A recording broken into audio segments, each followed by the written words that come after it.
Have we got our quorum? Good afternoon, Dr. Jameson. Yes, we do have a quorum. We can get started. Excellent.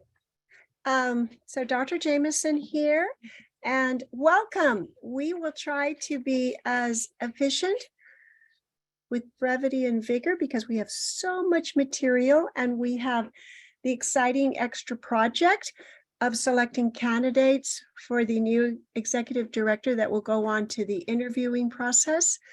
And so we will try to, as they say, move smartly on, but on the same thing, also make sure that we are very thorough about everything.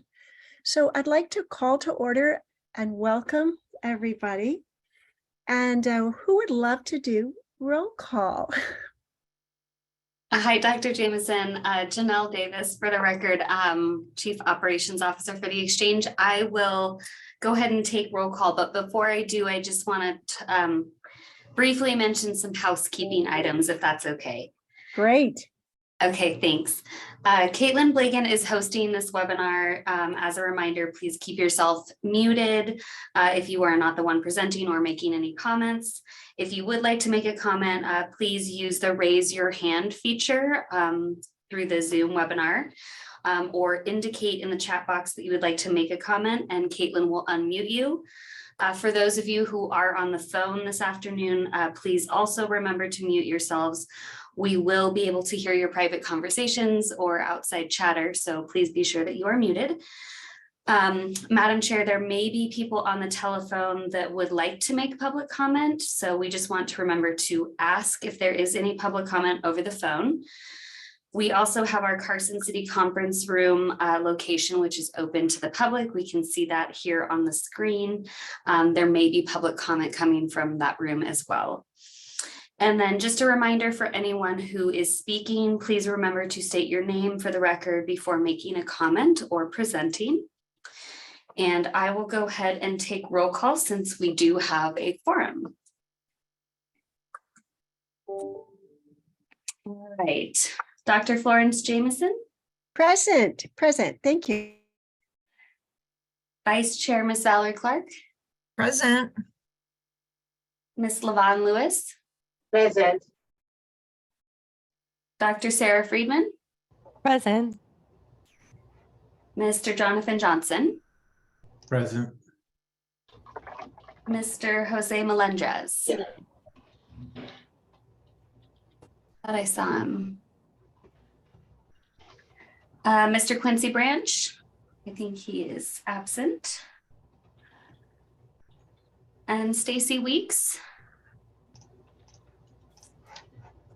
Janelle, sorry, Yes. really quick. This is Tiffany Davis for the record. I just wanted to, sorry to interrupt the roll call really quick. A few people from our board are having trouble either hearing or are unable to speak. So Stacy Weeks is on. We just need to promote. Okay.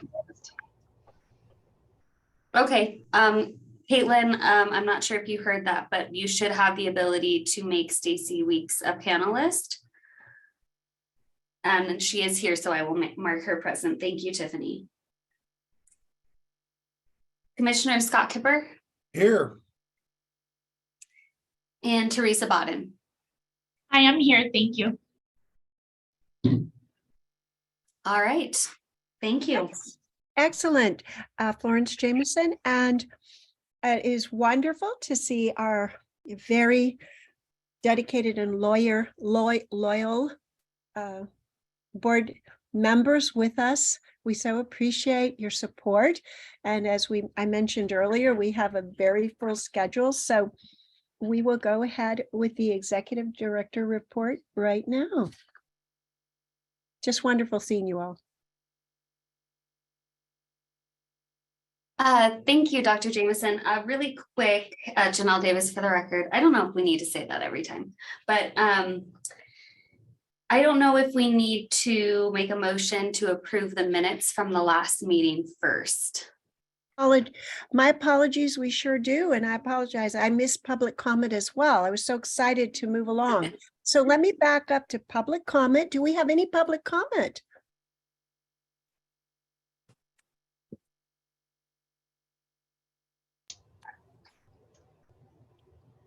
Tiffany Davis for the record. Caitlin, is there any public comment online that you can see? No, there is not. And in our conference room here in Carson City, Alex, is there any public comment? No, there is no public comment. Thank you. Thank you. So now I would love to get an approval of the minutes from March 22nd, our 2022 board meeting. Would that be 2023? I move approval of the minutes. Elsie Devon Lewis for the record. Thank you. And do I hear everyone in favor of approval of the minutes? I'll second it if you need a second. Oh, I thought I heard a second. My apologies. Yes, thank you, Valerie. Everyone, any discussions, anyone noted any corrections, edits that need to be made, additions or deletions? Hearing none, everyone in favor of accepting our board minutes from March, please say aye. Aye. Anyone opposed? Anyone abstaining? Hearing none, the minutes for the board meeting in March are passed. So now we'll go on to the executive director report. Thank you. Thanks, Madam Chair. All right, I'm going to get right into it. Janelle Davis for the record, and I'm the Chief Operating Officer, but I've been acting director in this time of vacancy for that position. I'm going to kind of jump around a little bit to help hopefully summarize the 7 pages I have outlined here for you. So obviously we concluded open enrollment in January of this year. So we've been in the special enrollment period.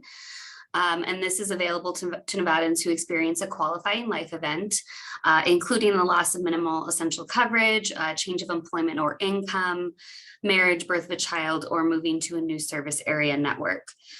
The exchange continues operating on a hybrid work schedule in both Carson City and Henderson offices. The agency is, however, aware of Governor Lombardo's desire to transition the state workforce to pre-pandemic office conditions by July 1st of this year. We have participated in a statewide survey conducted by the governor's office and provided feedback on the exchange's telecommuting policy. So between January and June of 2023, the exchange continued to strengthen its working relationships with stakeholder agencies. That includes the Division of Insurance, the Division of Welfare and Supportive Services, and the Division of Healthcare Finance and Policy. These collaborative efforts focused on the 200,000 Nevadans being transitioned off of existing Medicaid or CHIP coverage. The exchange has been coordinating with these agencies on a monthly basis to ensure alignment of our messaging strategies with the goal of maximizing the number of consumers who enroll in exchange coverage after losing Medicaid or CHIP coverage. I'll move on to vendor management. So we obviously have a successful relationship with our technology and call center vendor Get Insured. Recent collaborative efforts have primarily been focused on preparations for the unwinding of the public health emergency. GI's developers have implemented features that were requested by the exchange to ease that transition from Medicaid to exchange coverage for consumers who would be impacted by the PHE. So historically, the account transfer payloads, which are used to refer consumers from DWIS to the exchange, were lacking the data elements required to distinguish between denials of initial Medicaid applicants versus terminations of existing Medicaid recipients. So as a result, consumers who were referred to the exchange were required to upload proof of Medicaid termination before their QLE would be validated. Not only has the exchange worked closely with this agency over the last 5 months to implement these missing data elements, the new functionality from Get Insured will also ensure that the exchange system automatically validates their QLE without any documentation being required from that consumer. Furthermore, the exchange system automatically qualifies these individuals for coverage beginning the day after their Medicaid coverage ends, even if that coverage begin date lies in the past. These changes work together to make it much easier than it's ever been for Nevadans to transition from Medicaid to exchange coverage. So during the same time period, we executed a change request to increase the staffing levels with our GI call center. This was in preparation for consumer outreach effort targeting the PHE referrals. So this effort, which began on May 15th and will run through January 1st of 2024, added 10 full-time employees to our call center with the primary goal of making outbound calls to consumers transitioning off of Medicaid coverage. So the customer service representatives will make a minimum of 3 attempts at outbound phone calls to each consumer with a valid phone number on file. If a consumer is contacted, the customer service representative then connects them with a certified agent, broker, or in-person assister, who can then assist them with submitting a financial application through the exchange platform. Regardless of the type of connection that is ultimately made, the CSR will record the disposition in the system for each call attempt so that the success of the campaign can be continuously monitored. Looking toward the future, GI will be implementing a new artificial intelligence or AI tool called Amelia, which is intended to handle automated self-service interactions with persons, consumers, brokers, stakeholders, et cetera, who ordinarily interact with live agents in our GI call center. The human-like virtual assistants to phone and web chat interactions for various tasks that traditionally require the assistance of a CSR. So in addition to providing 24/7 availability for basic consumer assistance functions, the Amelia system can also be deployed to mitigate high call volumes during business hours, reducing the need for human agents to handle repetitive inquiries and freeing up call center resources for more specialized inquiries.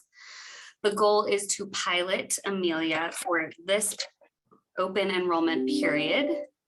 Sorry about that, which begins on November 1st of this year. So with 2023 being the second open enrollment supported by our marketing vendor, the Abbey Agency, the Exchange's marketing and outreach agency of record, exchange staff members and stakeholders recognize the contribution that they have made in marketing, outreach, data analysis, and surveying strategies to make our enrollment a success. So the Abbey Agency wrapped up this open enrollment with an award-winning advertising campaign. We're very proud, garnering an award of excellence in community relations at the 2023 PRSA Silver Spikes Award for their advertising campaign with Nevada Health Link. The Abbey Agency also recently received an award of excellence in integrated communications, which is a government category at the PRSA Awards in New York City. So we're across the globe here. The Exchange's SEP campaign focuses on the top reported qualifying life events among current Nevada Health Link enrollees. And Katie Charlson, the Exchange's communications officer, will provide more details on all of the recent initiatives, all things marketing and communications later in this update. So let's talk a little bit about the unwinding of the public health emergency. I think this has been the main focus of multiple state agencies, obviously, as it involves coverage and the continuous coverage for Nevadans. So we've been working really hard again with DWIS and DHCFP to adequately plan and how best to prepare and service Nevadans who need health insurance in the event that they could transition away from their current coverage. So again, we enhanced that call center activity, which was funded through the CMS modernization grant. The call center is continuing to make calls to referred households. And I just wanted to mention approximately 10% of the households reached are accepting some degree of assistance. So overall, even though enrollment numbers may seem like they're low, we anticipate an increase as the unwinding time period goes on because we're still really early in this process to analyze the data We're only 1 month in, so people are still realizing that they, may need other insurance, and they also have 90 days to transition away. Let's see, on May 22nd, DWIS deployed additional data elements to their referral payloads, which allows the exchange to distinguish between denials of initial Medicaid applicants versus terminations. I kind of talked about that a little bit already, but this allowed the exchange to automatically validate an SEP for these households without supporting documentation. We are also required on the 8th of every month during this unwinding timeline, which is basically April 1st to June 31st of next year. So we have submitted our second Medicaid unwinding data submission to the Centers for Medicare and Medicaid Services, CMS. And so the reporting period, the last one that we submitted was for May 1st to May 31st of this year.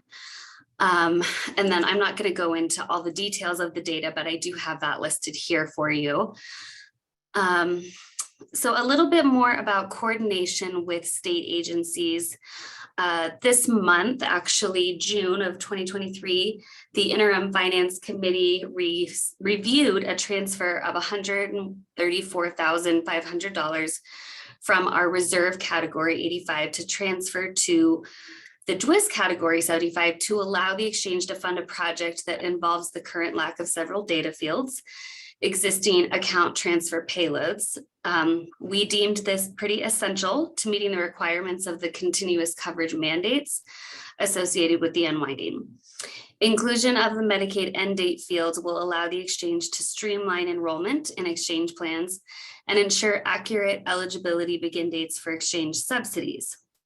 So this work program was approved during IFC and BOE on June 12th and 13th for fiscal year 24. And both agencies have entered into an interlocal agreement. I'm kind of skipping over some repetitive pieces here. I wanted to mention, so the exchange is working very closely with our Division of Insurance on improving broker compliance, those requirements, and increasing and continuing our relationships with consumers. Part of these improvements include updating our annual broker agreement, addressing consumer complaints and the process of handling those complaints by implementing a referral form with the DOI, and holding certified brokers more accountable when it comes to fraud and consumer complaint issues. Whew, gotta take a breath. Okay. On to the tribal sponsorship program. So as you all are very aware, under the Affordable Care Act, Indian tribes, tribal organizations, tribal health clinics, and urban Indian organizations can pay for qualified health plans and dental plans, those premiums on behalf of their tribal members who are enrolled in a health insurance plan through Nevada Health Link. So Nevada currently has 28 federally recognized tribal nations statewide. And to date, the exchange has received many inquiries from tribal nations interested in participating in a tribal sponsorship program. Specifically, the tribal health clinic directors who oversee those programs at the tribal health clinics have reached out to us in interest in participating in this program. So we've been really hard at work on this. So back in February, we had a board meeting with you all, and it was approved to recognize a tribal individual who enrolls tribal community members into QHPs not be considered as an exchange enrollment facilitator or certified enrollment counselor, but rather recognize that such positions will be called tribal exchange representative, or TERs. The board also approved of waiving the TERs from the DOI requirements of certification, which would remove barriers and benefit the tribes in successfully implementing the program with the exchange. So the process of setting all of this up has many moving integral pieces to it, and the exchange staff has been working very diligently in every aspect of implementing this program, setting it up for success for now and into the future. A few main pieces of the program have been a top priority, and that is Nevada Health Link certified training for TERs, as well as other training that is more specific to tribes. Working with insurance carriers on aggregated billing options, which we will talk about later. And updating internal policies, specifically the Nevada Health Link Policy Manual and the annual issuer agreement, which we will also talk about later. So we've been working on the billing workflows, a lot of internal communication with the tribes as well as insurance carriers. So since the February meeting, the exchange team has had several meetings with tribal health directors to go over the billing workflow and receive feedback from them, as well as updating them on training, certification, and internal policies that will need to be updated. The exchange acknowledges that several tribal health clinics are ready to have their TERs go through the training now to get certified by Nevada Health Link. The exchange has been working diligently on policies and agreements, as well as communicating with our Deputy Attorney General to review all of these policies. These policies and agreements acknowledge the importance of protecting personally identifiable information, or PII, following federal and state regulations, and outline responsibilities of the exchange, the TERs, and our issuers. Tribal clinics and TERs will need to sign the agreements before access to our enrollment portal is provided. So we're very focused. We're working closely with a partner carrier right now in getting the workflow for the aggregated billing implemented. The Fort McDermott Wellness Center has enrolled their tribal members with their specific carrier, and ongoing meetings have been held to work collaboratively to get this billing workflow moved from the test period to full implementation. So for the month of June, the exchange is in the testing process, and the goal is to have this fully implemented sometime in July. We are in communication with all other insurance carriers regarding aggregated billing workflow and the feedback from public comment period for issuers on proposed language to be included in our policy manual and issuer agreement. All right, so let's talk a little bit about federal and state legislation updates. We just ended a legislative session. And the exchange's primary federal legislative focus was the unwinding of, obviously, of the PHE, and also the finalization of the notice of benefit and payment parameters. This annual release welcomes and solicits public and state exchange comments. Any future exchange comments can be found on our website under Nevada Public Notices. There's also a federal update from the exchange's policy and compliance team further in this report. So sorry, I mentioned the legislative session, but talked about federal stuff first. So this year marked the 83rd legislative session for the state of Nevada, started February 6th, ended on June 5th with 2 special sessions. The exchange remained pretty much under the radar this legislative session, but continues to monitor 2 important pieces of legislation that may have significant impact in the future. And that is Assembly Bill 432, which will designate the exchange as an automatic voter registration agency. And this was passed last session. Let's see, Senate Bill 420, commonly referred to as public option bill. Again, this was passed last session, not this one. We have participated in public listening sessions where stakeholders provided input and asked questions. Let's see, additionally, the exchange has worked in actuarial studies along with Medicaid in preparation of a CMS waiver mandate in the original legislation. So work on both of these bills will continue throughout until the implementation year, which is 2026. For this session, the 83rd, the exchange participated in contributing an unsolicited fiscal note for SB 419, also referred to as the Nevada Health Opportunities Planning and Expansion Act, or the HOPE Act. This was sponsored by Senator Fabian Doñate, the chair of Senate Health and Human Services. The HOPE Act would expand Medicaid for all Nevadans, regardless of their immigration or citizen status. And ultimately, the unsolicited fiscal note was regarding the exchange to apply for a 1332 waiver through the federal government, which would implement a state subsidy to make plans on the exchange affordable for this population. At the time of writing this, the SB 419 was in the governor's office, and it has since then been vetoed. All right, I'm almost done, you guys. I'm going to talk about the programmatic audit. We used the company Barry Dunn for our programmatic audit for plan year 2023. Every state-based exchange is required to perform an annual financial audit, independent external audit, and must engage in qualified auditing entity. So we engaged with Barry Dunn. The purpose of this external audit is to ensure that the exchange is in compliance with financial and programmatic requirements that are set forth by CMS. So Barry Dunn examined the compliance of the exchange with the requirements that are all listed out here. It's 45 CFR 155 during this time period. So it included verbal interviews of exchange staff, written interviews, lots of meetings. We reviewed documents, policies, procedures. The exchange, excitingly enough, received 0 formal findings. So great job, team. And then in the management letter, though, back to Barry Dunn, the company, there were 6 recommendations for the exchange to follow up on, just for better practices. For the financial audit, Barry Dunn audited the exchange in accordance with the U.S. generally accepted auditing standards. And the related statement of revenues and expenditures and changes in net position for the year ended.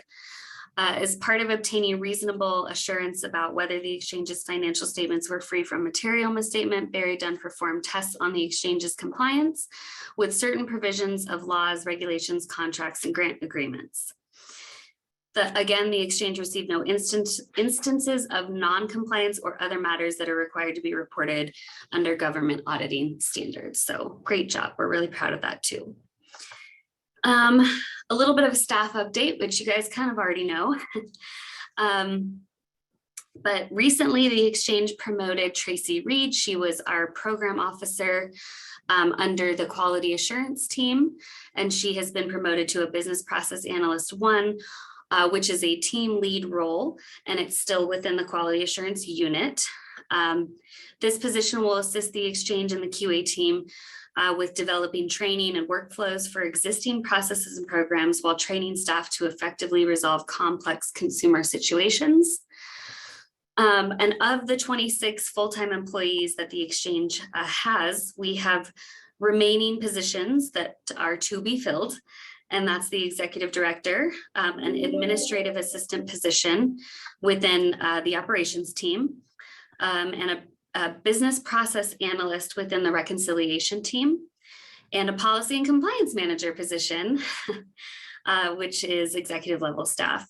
And the reason the administrative assistant position is open is because we had another vertical growth employee, and that's Alexandria Zanini, and she moved from the admin position to the program officer 1 position under the quality assurance team. So exciting vertical growth happening here at the exchange, which is great, but then it opens up other positions that we have to continue to fill. So we're eager to do that.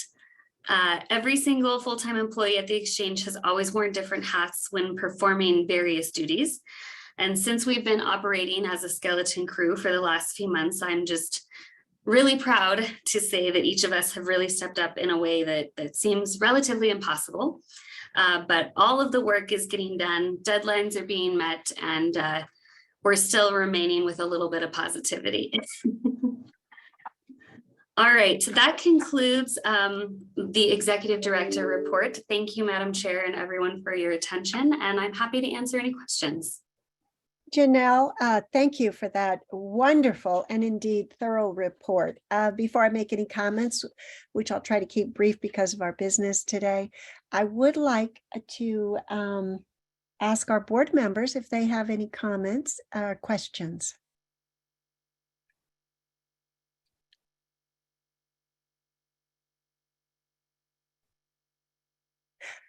Okay, you might think of some as we go and feel free to add as starting at the very beginning. Again, Janelle, excellent report, and you and the staff have always worked on a smaller, a very skeleton crew, and of course, with your current staffing having significant key members not present, such as your executive director, you have just done an amazing, more than ever, as you said, amazing how you have gotten it all done. So thank you and God bless you. And hopefully we'll get the other positions filled soon so that you aren't stressed. And just in the very, you talked about the governor mentioning and having you guys send a questionnaire, meetings. I just wondered, he's referring to a significant number of the staff. Were they working from home, or he wants you to come back to the office? Did he want our meetings ideally to no longer be on the like this on the webinar, and for us to try to meet in person when possible? Or what was the key gist of that? Yeah, sure. So it's not just in relation to our agency or the board's practices for this meeting. Oh, right. So we can keep doing what we've been doing. That's still acceptable. This is an executive order that the governor signed. Gosh, I don't know the exact date, but he's since the executive order, which is come back to, what is it called? Return to pre-pandemic work, I guess is what it's called. Sorry, I'm trying to find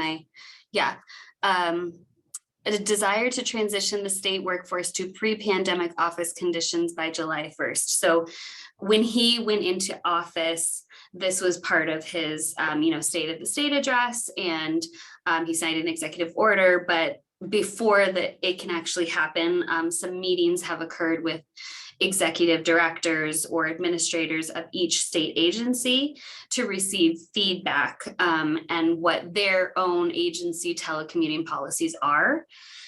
And so that's the survey that I was referring to. So we have filled that out.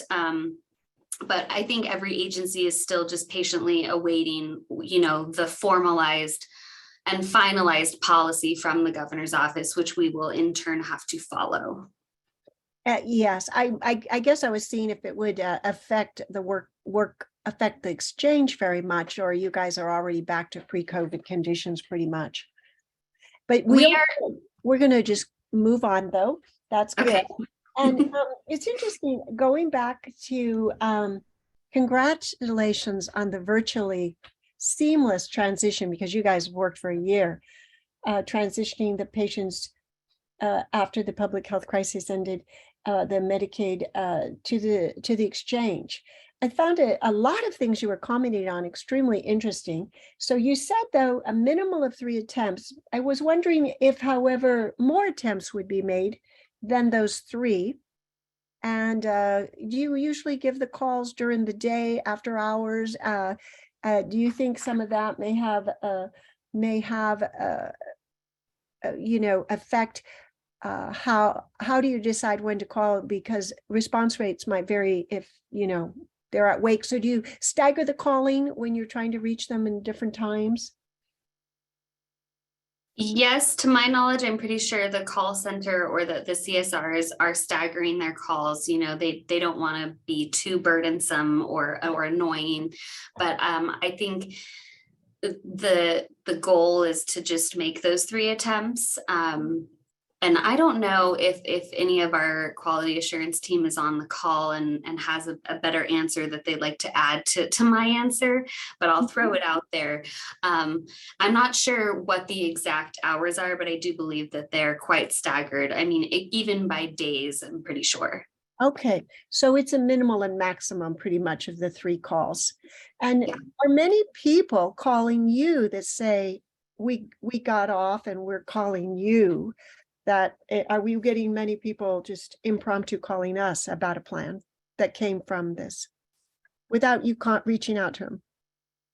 Yeah, so our call center, that's why, I mean, in addition to the outbound outreach that our call center staff is making, I think that's another reason why we increased the staff, because we anticipated for increased incoming calls to our call center. And I believe in part of the entirety of the fiscal and operational report, there is a call center update in there that we can talk about too.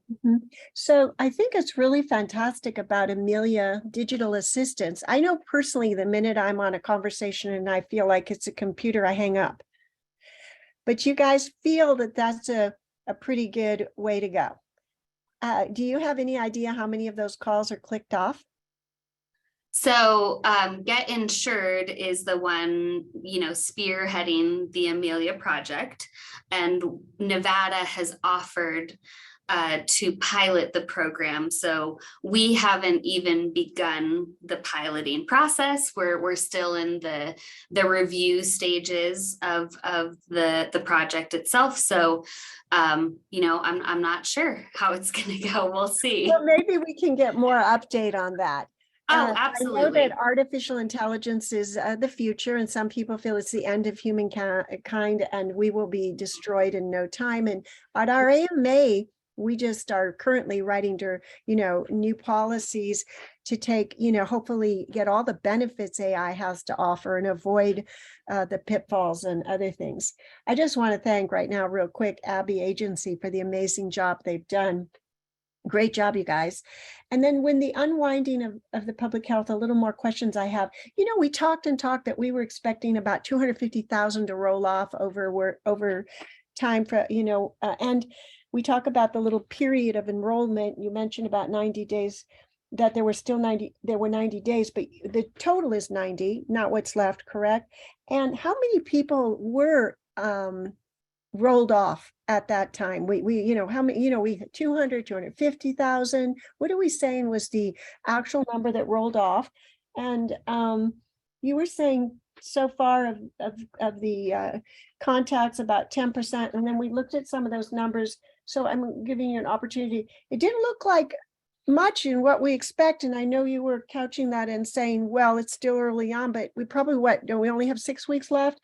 And so what I'm wondering is, do we really have more time left than that? Did I miscalculate?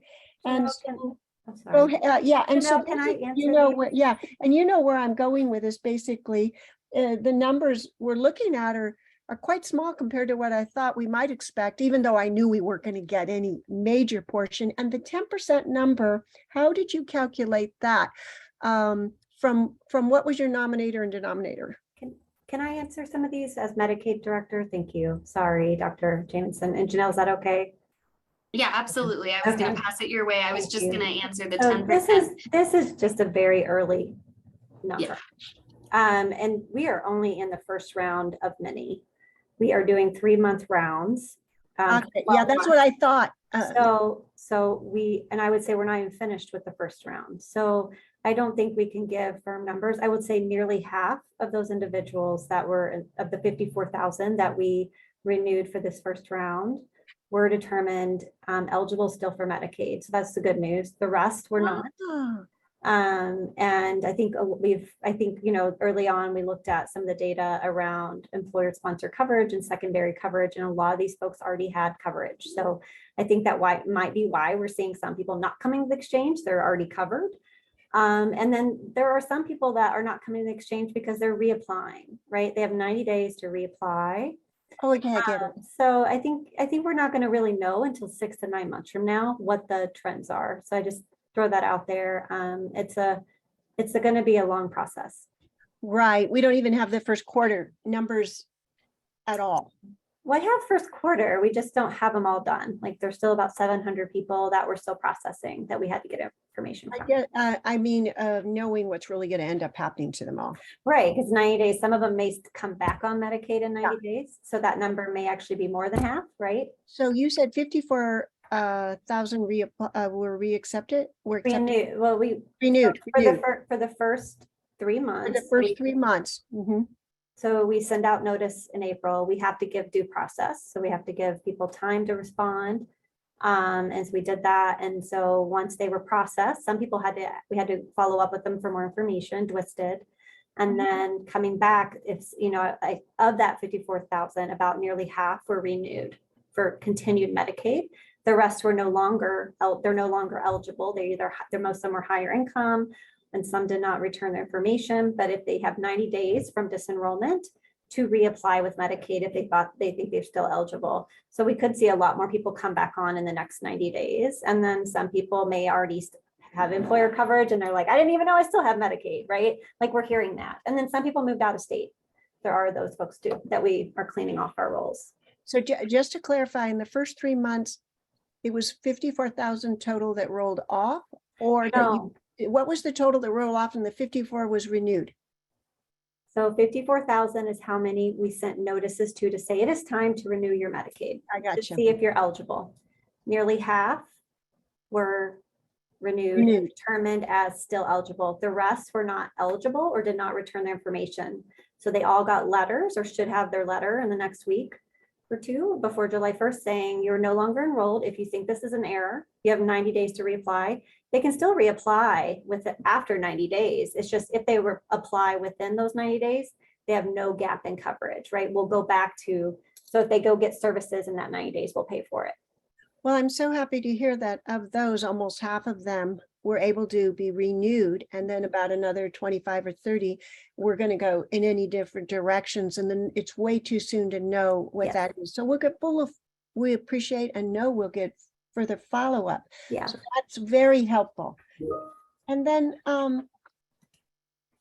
Really quick, Dr. Jameson, if you don't mind, and thank you, Stacy, that was really helpful to clarify all of that. And then the unwinding timeline, just so you know, Dr. Jameson, is over 12 1 year. months. So, yeah. and then Commissioner Kipper also has had his hand up. So I Oh, just good. wanted to, I'm sorry, pass it I see over. that hand now. Sorry about that. Oh, it has nothing to do with this issue. I just wanted to let the board know how appreciative we at the Division of Insurance are of the cooperation and collaboration we're enjoying with Janelle and the staff over at the Silver State Exchange. It's been a delightful several months as we both get ramped back up, and we're enjoying a very, very cooperative engagement with the staff at the exchange. Thank you, Commissioner Kipper. That's great to hear. That's because we want to be known for being very communicative, the exchange. So that's beautiful, because communication is the first part of cultivating relationships with your colleagues and outside agencies and our clients. So that's the best praise you can really give somebody. So thank you. And going on to your audit, external audit, those are always fun. And congratulations. It is so amazing that you had no deficiencies. That is amazing. So congratulations. But you mentioned that they did 6 recommendations. Now, most of those guys do these little recommendations, like you should put this over in some other column or do this over there, and they're not significant. But were there any recommendations of substances? And if you don't know, that's okay. Yeah, I mean, I do know, but I would have to refer back to the management letter. And I'm that's happy fine. to share that with you. No, it's not They're small. important. That's what they usually are. The most important thing is absolutely incredible. That's like amazing. So congratulations on that, especially with everything the exchange has been through. So Well, thank you. Did that, Also, sorry, Dr. Jameson, Lavon Lewis has her hand I raised. know, I was just, thank you so Okay. much. Levon, I was just about to call on you because I see you've thought of something. Well, I was going to make a comment on the discussion about the roll-off for Medicare. As in listening to some of the discussions that's happening in other states, they're saying people don't really realize that this has happened to them. Therefore, they end up with no health coverage at all. Do you know, or can you tell me what we are doing to assure that people know that the coverage is available for them under Nevada HealthLink if they are losing their Medicare status because of the COVID, allowances for them to be on Medicare? Elsie, that's a great question. I will say Janelle and her team have been amazing to work with. So at Medicaid, we've been working closely with Janelle and health plans for over 12 months to prepare for this. Part of that has been outreach with her team, consistent messaging across the board with Medicaid exchange. I know Janelle's got her navigators on this, her brokers. We've got our providers we send constant notices to. We are texting our members now in Medicaid, which is for the first time ever, which is exciting, I will say. So Janelle, I'll let you add to that, but I just wanted to say that I really, from the Medicaid perspective, really appreciate the exchange's work in partnership, because we could not have gotten this far. I think, we'll see, it's the first round, things will change. But I do think the partnership with the exchange and the health plans and providers has been really strong. And I think it's exciting going forward. And I think I said Medicare, I meant Medicaid. And we knew that. I heard about what was happening in Florida, and I don't think Florida is any example that I'd want to hold up for anything, but, just wanting to be aware of what we were doing to make sure that people were, knew that the exchange was available to them. Thank you. Thank you. Any other questions from the board? So then we'll move Madam on. Chair, I have a Oh, question. There you go. I see it. Go ahead. And I don't know if this is the right part of the agenda to ask, and the commissioner, Scott Kipper, is Friday Health Plans on the exchange? Well, I will, I'll answer that. Yes, they are. They were selling on the exchange. And how does that receivership affect our people? Are you talking about current enrollees? Yeah. I assume no one else can enroll as of now. Yes, there is an order prohibiting, it has been for some time, prohibiting new enrollees for Friday plans. The receivership at this point, as we continue to evaluate the financial health of the company, the current enrollees are being treated exactly as they were prior to them being placed in receivership. Claims are being paid, premiums are continued to be due. As we further evaluate this, there may be some more information forthcoming, but at this point, those enrollees, those Friday Health Plan members are being treated just as if nothing had happened. So is it kind of in a wind down then? Are we just winding it down? It's too early to tell what's going to happen on Friday. Again, we need to evaluate those financials to see exactly where they stand. Okay, thank you. Yes, thank you for that update. And I think they want to try to stand if they have the financials. So moving on to the are really always exciting, because when you were talking about the amazing work the exchange did to reaching out to our to the people who are rolling off, of course, much of that terrific success in our outreach was due to our marketing. So it's time for their exciting report, and also congratulations on your award. Dr. Jameson. Good afternoon, everybody. My name is Katie Charleston. For the record, I'm the communications officer. I'll be giving a brief overview of our marketing efforts for the past few months, and then I'll hand the floor over to Connie Anderson with the ABBY Agency for our marketing presentation. So the period after open enrollment has been a time for the exchange, the ABBY Agency, and the exchange's marketing and outreach vendor and marketing for change to dive deeper into Nevada HealthLink's audience and better understand the customer journey and the customer's level of understanding, needs, and wants when it comes to health insurance coverage. Marketing for Change conducted several research studies after the conclusion of open enrollment to build a more detailed understanding of the Nevada consumer. Then the exchange's communications team and the ABBY Agency have worked together to message special enrollment periods to target audiences that have experienced qualifying life events. This campaign featured updated website landing pages in both English and Spanish, a revised creative concept with clear and concise messaging. digitally focused advertising, and a robust community outreach program. Additionally, through this timeframe, the exchange and the advocacy worked closely with statewide key stakeholders and partners to develop and support messaging on the unwinding of the public health emergency and the end of the continuous care requirement that has led to the redeterminations of all Medicaid recipients, causing Nevadans to fall off Medicaid for the first time in 3 years since the COVID-19 pandemic started. So for general research, we have done for the marketing research efforts, there was 2 studies that were conducted by Marketing for Change. Following the end of open enrollment in January 2023, there was a robust study of Nevada residents and survey of current Nevada HealthLink consumers. The annual survey was designed to provide an overview of potential future audiences for Nevada HealthLink. The survey provided accurate estimates and assessments of the key characteristics of future audiences for Nevada HealthLink, including those who are uninsured, self-insured, or insured through Medicaid.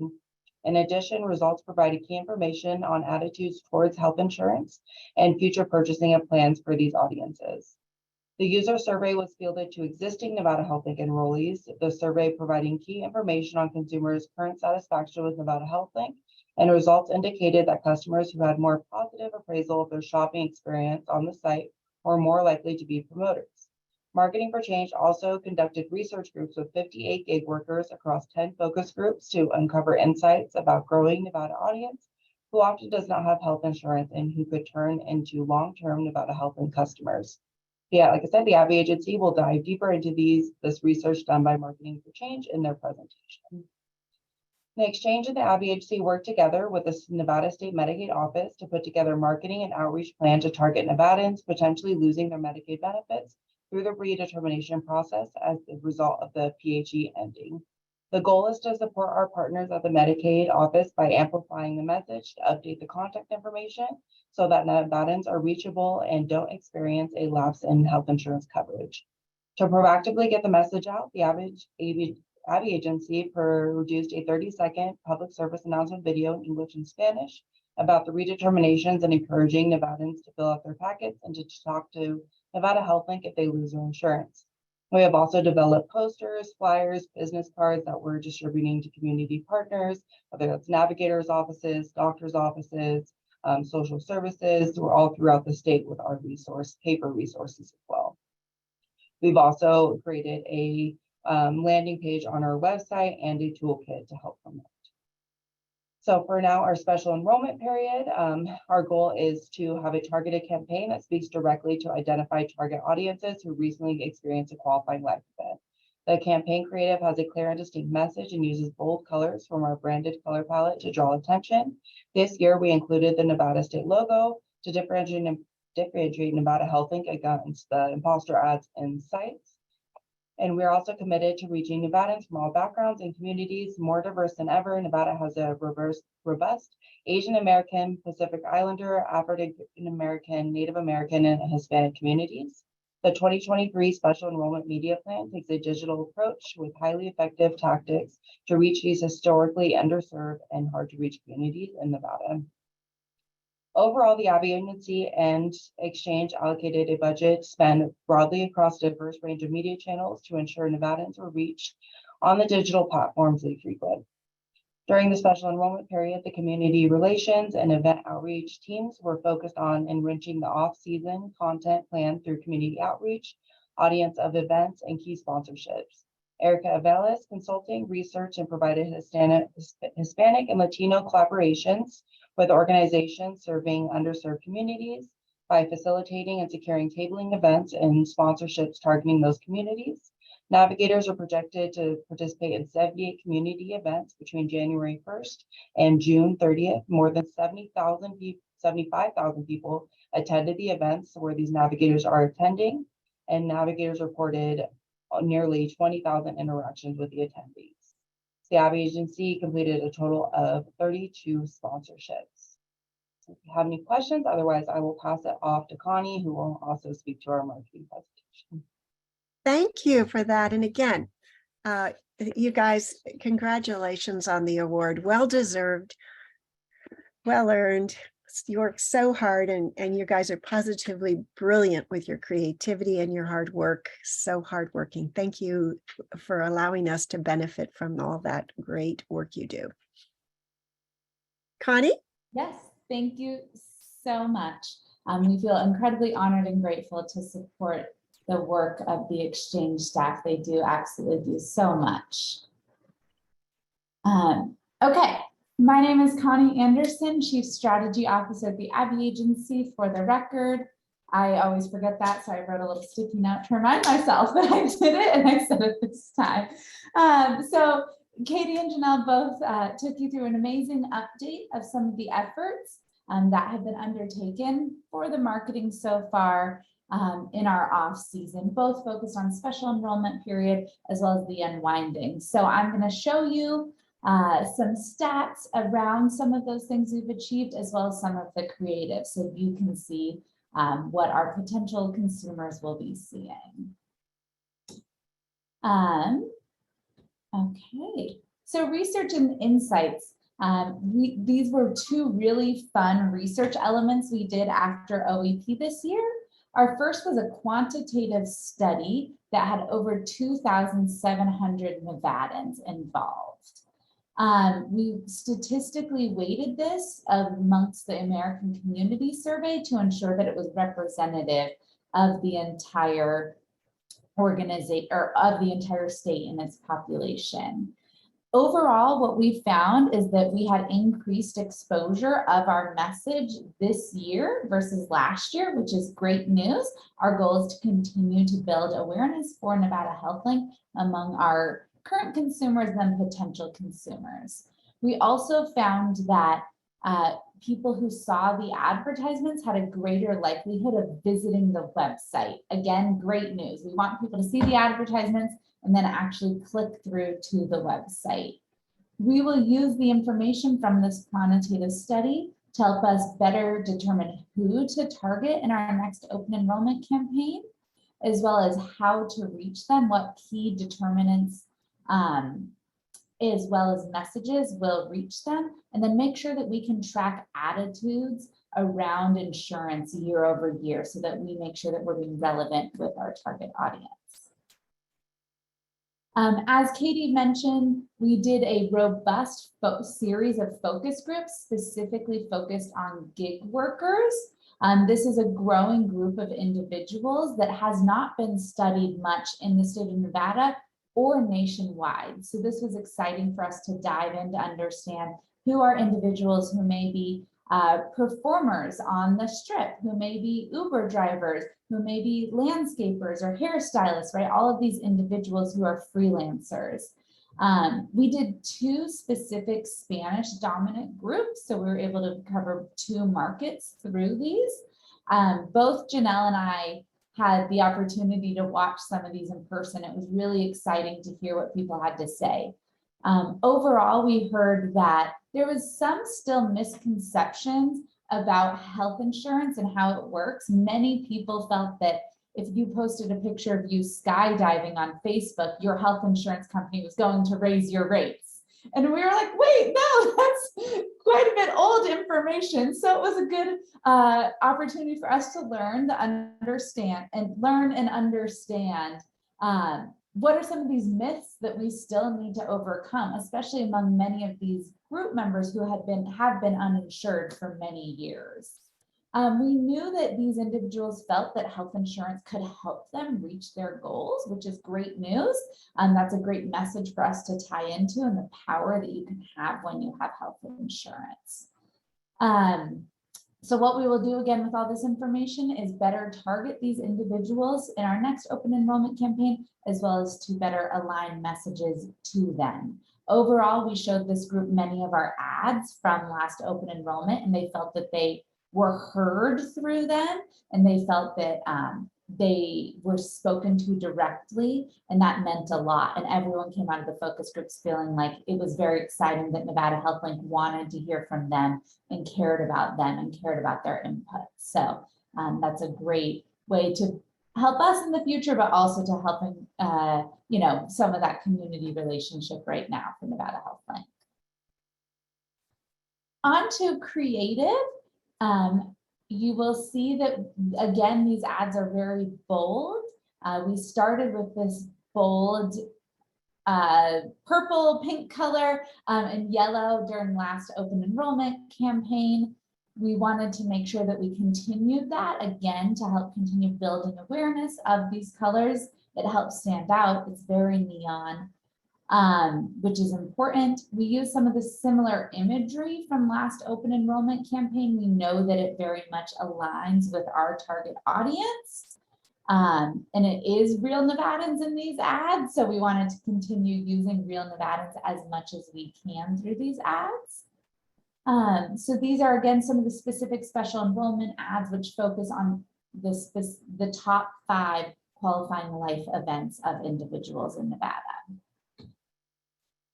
Here's an example of some of the specific Medicaid renewal ads. There has been 2 sets of these. We are transitioning and have transitioned all to this new set. We had an original set that was very much educational focused. Now that the unwinding and renewal process is happening, these are a bit more direct about the fact that you may lose your Medicaid coverage and Nevada HealthLink is here for you. So a bit more direct on the call to action. So you'll see that we have this in English and Spanish. We have these in animated ads as well. Now I'm going to try and play a video. And this is the video that Katie just mentioned earlier. That is a PSA style video about the renewal process. Medicaid enrollees, don't risk a gap in coverage. As of today, your Medicaid eligibility could change. Be on the lookout for an envelope from the Division of Welfare and Supportive Services in the mail. Fill it out and send it back. A return letter will notify you if you still have Medicaid or if you need to look for other health insurance options. If you lose Medicaid, Nevada HealthLink is here to help.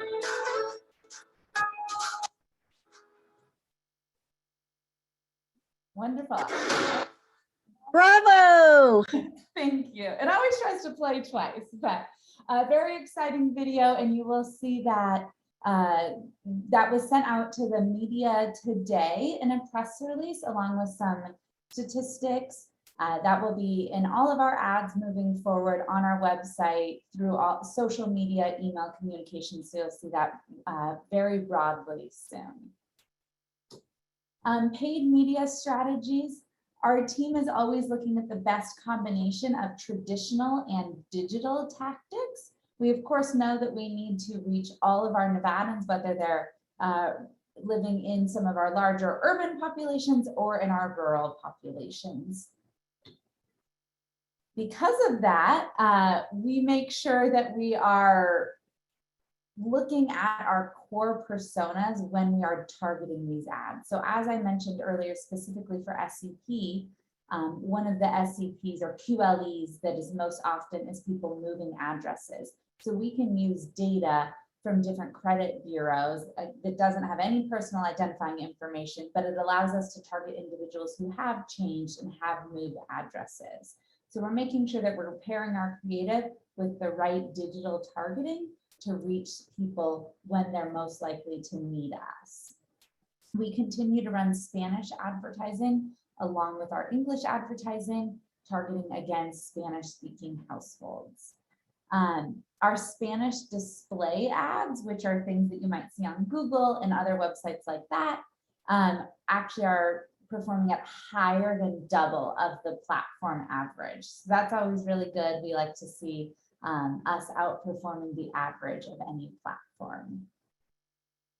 Very shortly, when July 1 hits and our new fiscal year is here, we'll be launching quite a bit more focus on out of home, which is digital billboards, as well as partner publications. So working with different rural newspapers, as well as newspapers in our urban areas to continue reaching people about SEP and the unwinding.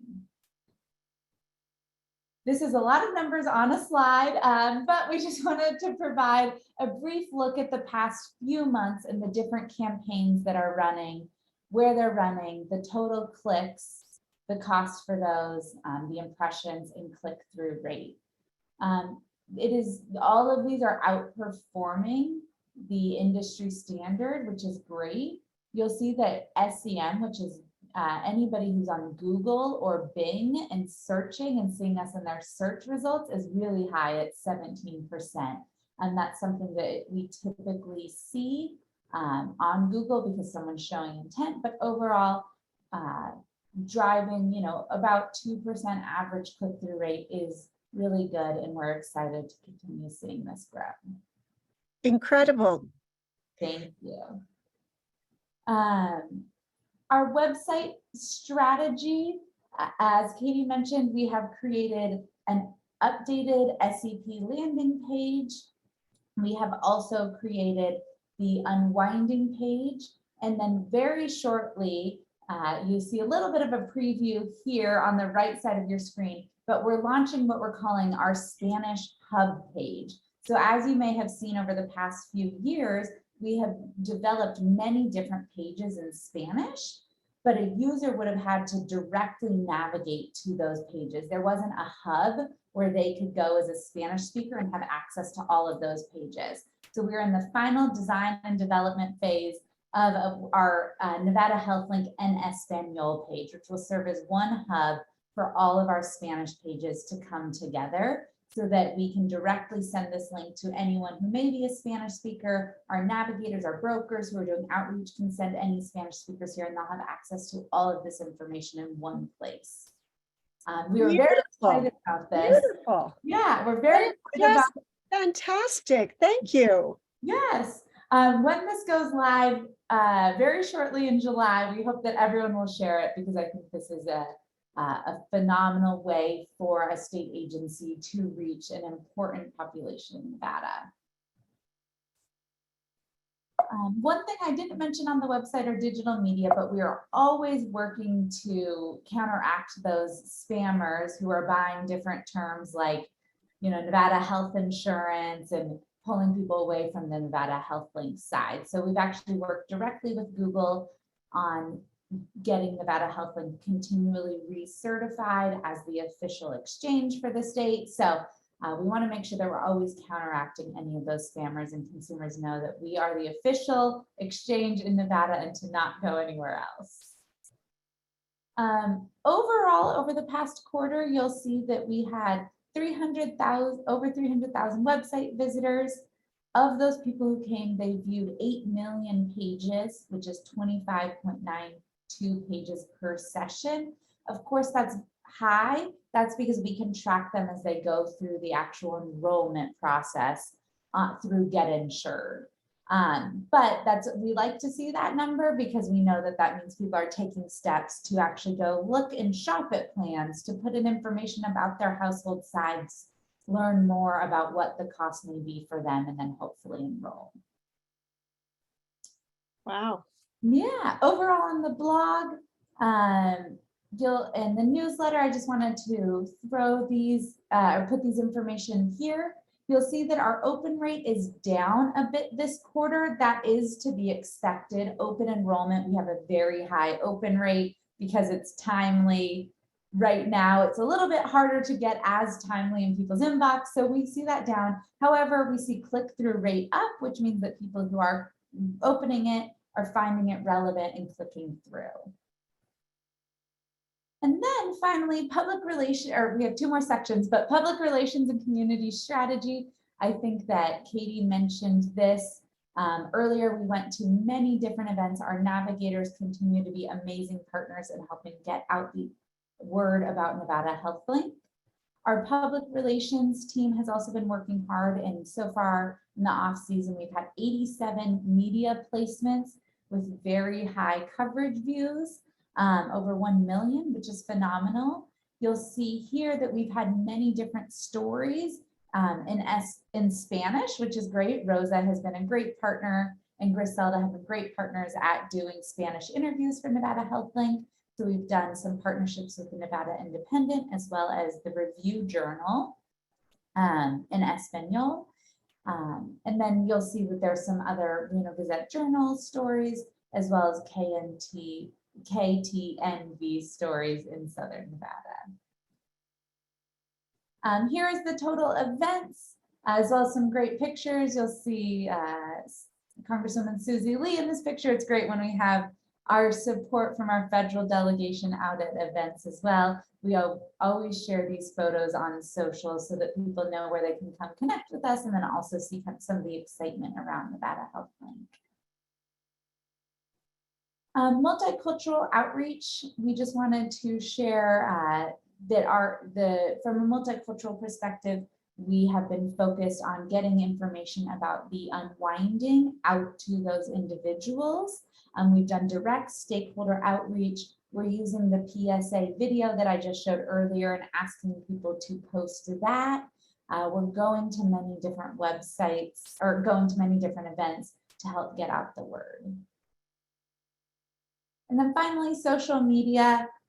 We continue to use video content, trying to be trendy, not too trendy, making sure that it's authentic to Nevada Health Link, but making sure that we're still relevant to individuals who are watching that.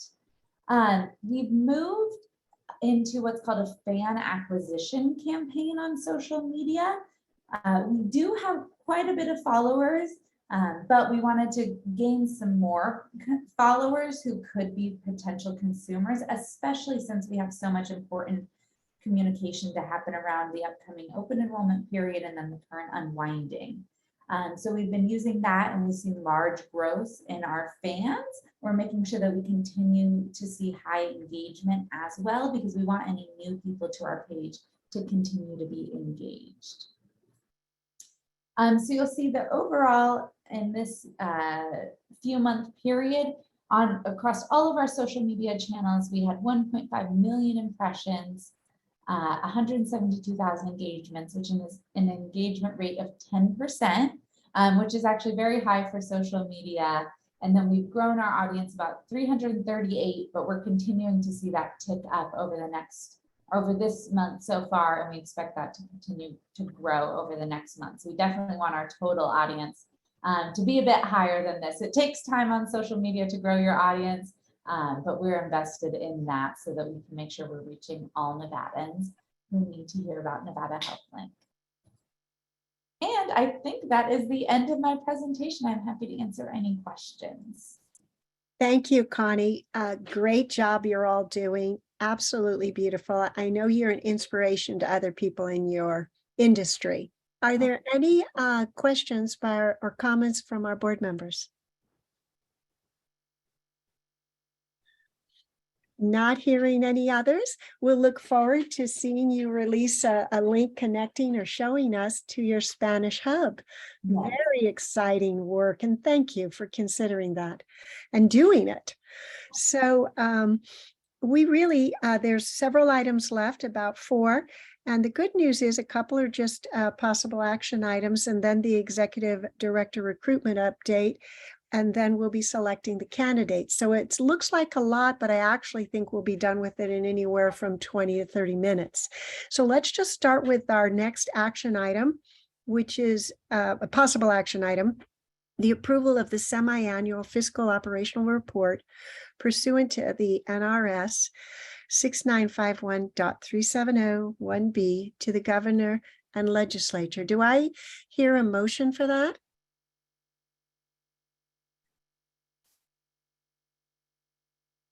Am I with everybody? Did I lose you? I move approval. Did we have any, I always get confused. Do we do the second before discussion? Yes. Yeah, the second. I'll take Levon, that's your seconding it. And then do we have any, That's okay, I'll second it too. Okay. and do we have any discussion of this motion? Dr. Florence, Levon made the motion, so we do need a second. Oh, I thought I heard someone make the first. Okay, who has this? Do we have a second then? Sarah Friedman for the record, and I can second. Thank you, Sarah. Okay, having a first and second. Do we have any discussion of the motion? Okay, hearing none. Everybody in favor of the approval of the semi-annual fiscal and operational report pursuant the NRS code to the governor and legislature. Please say aye. Aye. Aye. Any opposed? Any abstaining? Hearing none, it was unanimously passed. Thank you, everybody. Next motion or possible action item. Proposed additional language in the exchange annual issuer agreements and the Nevada HealthLink policy manual, and a proposed 2-week comment period in reference to the CFR 155.240B. I think most of you are familiar with this already. Do I hear a motion?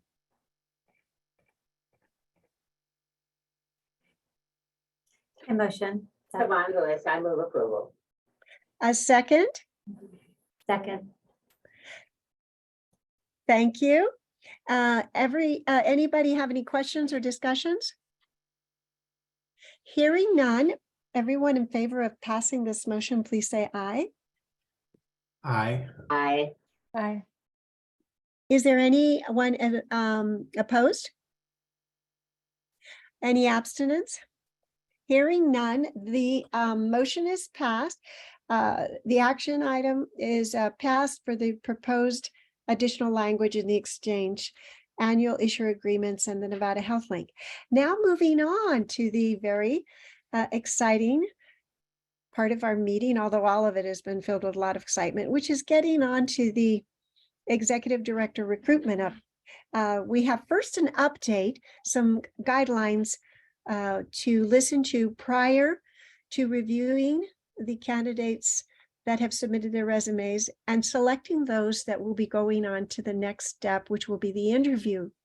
So first, I believe, was it Janelle or Tiffany that will give us a little update on the recruitment? And I just want to thank both of them.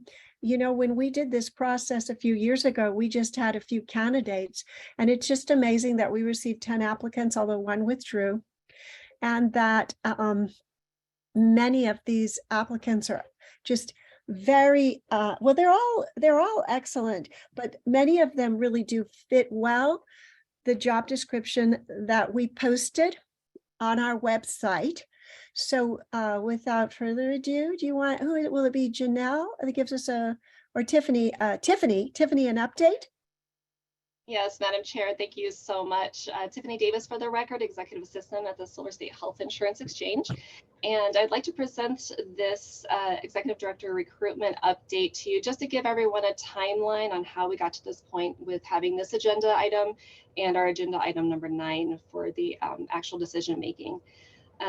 So the purpose of the report, again, is to just provide the Exchange Board of Directors with an update on the recruitment process for the Exchange, for the Executive Director for the Exchange. The position is located in our Carson City, Nevada office.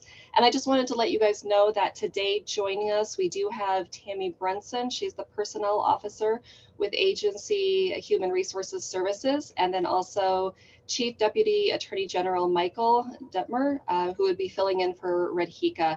Both of them are available to answer any questions during this process that I might not be able to answer for the board. So to jump into the background on this, our former Exchange Executive Director, Ryan High, he resigned from the position effective May 12th, 2023.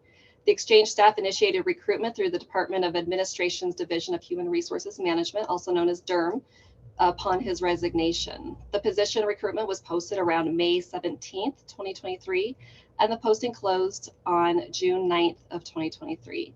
These recruitment efforts attracted approximately 10 candidates who applied for this position. Since June 9th, 1 candidate has withdrawn their application. Thus, the board will be considering the resumes of 9 applicants. The recruitment and job announcement was posted at the following locations: at the Nevada State Career website, 2 different locations there, Nevada HealthLink's LinkedIn, Nevada HealthLink website, NASHB website, and then our communications officer, Katie Charlson, also shared this on Nevada HealthLink social media channels such as Facebook, LinkedIn, and Twitter. So these recruitment efforts attracted applicants not only from Nevada, but from other states as well.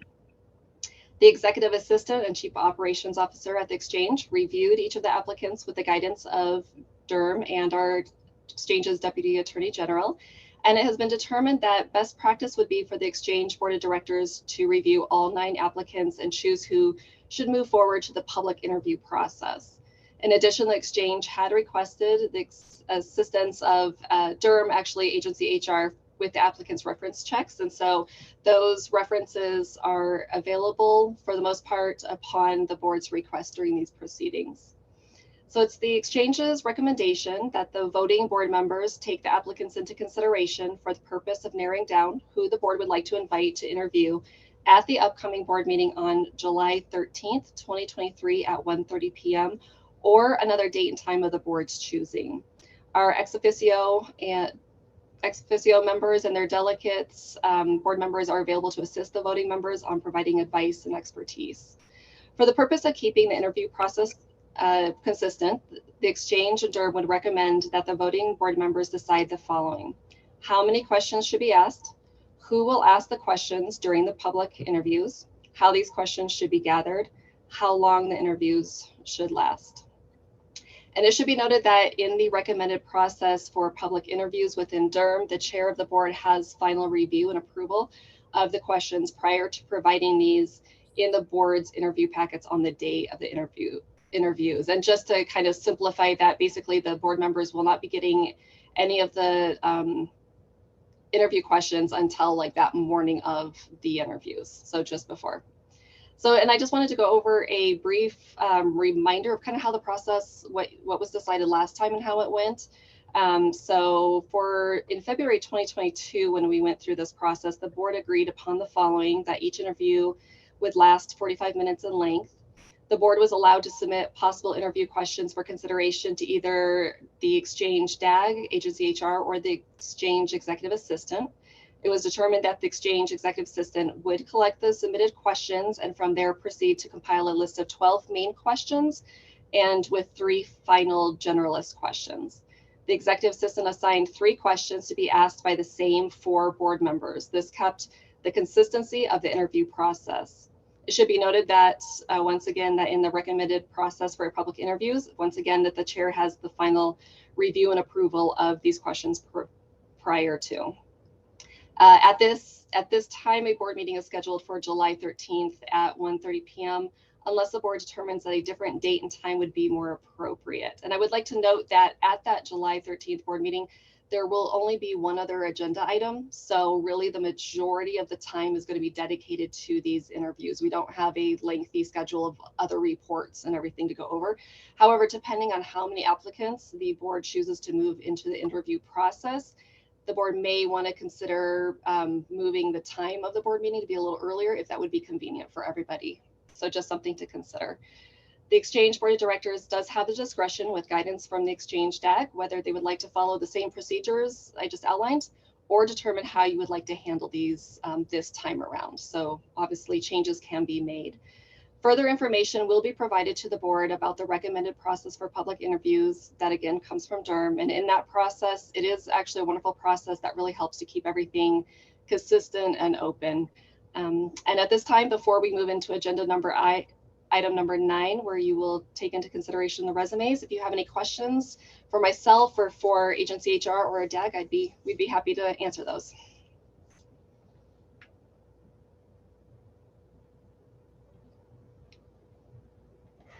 I think you're on mute, Dr. Jameson. Thank you. So very good. Thank you for organizing that well. I think, did you want us to respond first if we would like to keep a similar, maybe we could just sort of do that right now, which is or you could go ahead and move into agenda item number 9, Dr. Jameson, I would suggest. And that way and then at the end, we can talk about if we want to just do the process similar to the last time. Okay, so I just want to point out one thing before we start. Well, we're actually starting with this, which is, as I mentioned earlier, our, if you will, our compass or our North Star for this whole process will be the job description that was placed, as she noted, on May 17th, in multiple places, but primarily the Silver State Health Exchange website. And it went over all of the about the job, such as the responsibilities and salaries, and everything was posted about the expected duties, what it should include, essential skills and minimum qualifications. And so this is our compass, because it is at first an overwhelming task, because there are so many people out there with incredible experience, and we got 9 applications, which are really amazing applicants. But first and foremost, we need to look at this. This is what really will help us determine as we first screen and get ready to select those for interview, who we want to proceed with. So based on that, and our board members having reviewed all the resumes, I would like to get started by, I would like anyone, if they'd like first to make any comments, if they're comfortable. What I would like to do is, we have 9 really excellent candidates, but several of them, in my opinion, and I would like to hear from everybody, are not an actual really good match for our job description. They're good experienced people, but we do want to align our candidates with this job description. And having said that, there are several that and my board, I'd like you guys to now chime in, that I feel we can start with right away, that may not be, that are, in my opinion, and I want to hear from you, all of your opinion, but or let's just say start with and see how well you feel they're aligned, and forget my opinion. First one, Harish, and forgive me if I don't say the name correct. Aki, okay, what was one of the applicants submitted, and after reviewing it, I would like, and knowing that you all have read what the job description is, I would like to just ask you first if you'd like to discuss it, or if you just want to take an up and down vote right off the bat. I can ask, I think we did this before this way. It was very straightforward. Present the applicant's name, ask if you'd like to move them forward. If you would like to move them forward, you would say yes. And then if there is the majority that would like to move them forward, they can be moved forward to the interview stage. The bottom line is, if you want to have them all move forward, then we'll move them all forward. I don't think that, even though it could prolong the next meeting, if you feel there's candidates here and you want to interview all of them, and you think they're qualified, we will just do that. We'll figure it out. On the other hand, if you feel, you don't want to, then we won't. So the first one I'd like to propose is Harish Aki. I'd like to ask the board members to, all those in favor of moving this candidate forward, if you feel he's qualified, to say aye. And if you, then let's see, let's count our votes here, if we could. Okay. Raise your hand. Okay, raise your hand. That's excellent. Thank you very much, Levon. Count the people who say yes to that. Is there anyone so I am not seeing any hands raised to move this applicant forward for interview. Good afternoon, Chair. I'm sorry to interrupt. This is Mike Demmer from the Attorney General's office. Forgive me. Are all the members, a couple questions briefly. Are all the members visible on camera? I'm not too sure if anybody has called in. Forgive my lack of familiarity with the exchange. And the other question is, this isn't a formal motion to move them in. This is just a preliminary step into making the determination as to who it is the board will be voting on for the interview process. Correct. Never hurts to be really clear. Thank you so much, sir. So I see no question. I have a question. Sorry. Scott Kipper. Madam Chair, for the record, Scott Kipper, and the question is whether the ex officio members are eligible to opine on this in this process.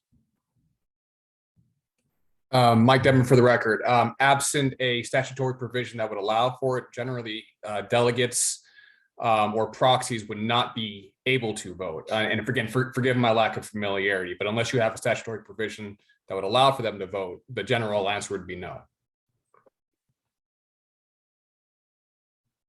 Thank you so much again.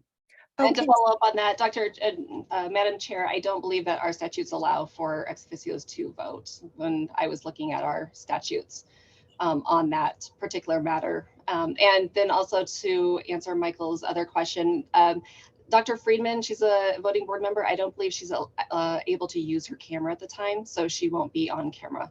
So there is a few of our board members who are off camera, but able to raise their hands electronically. yes, we can still see the hands. Thank you very much.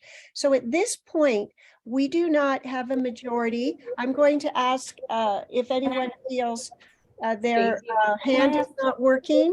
Can I ask a question, please? Yes, absolutely. Stacey Weeks for the record.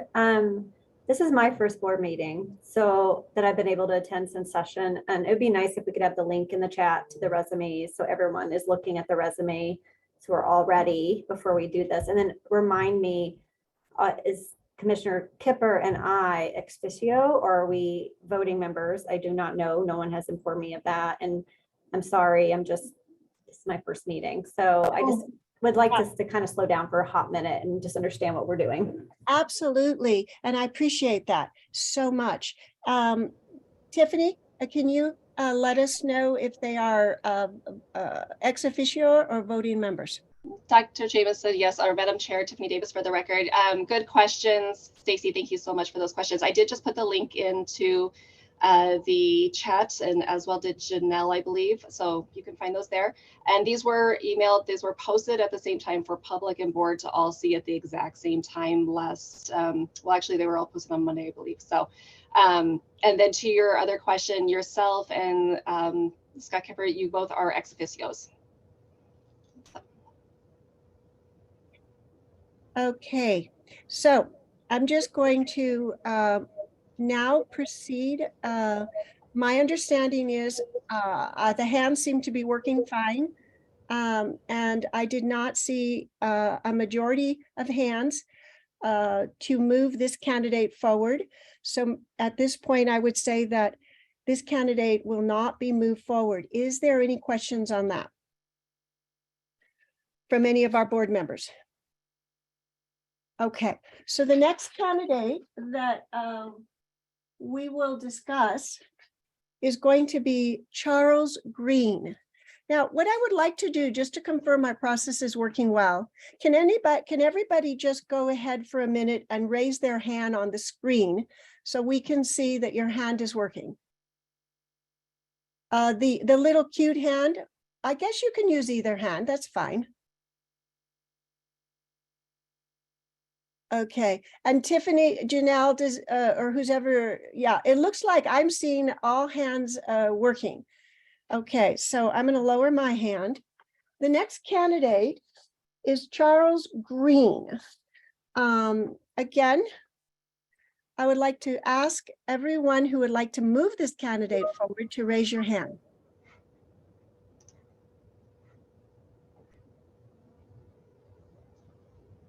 Okay, do we have any, I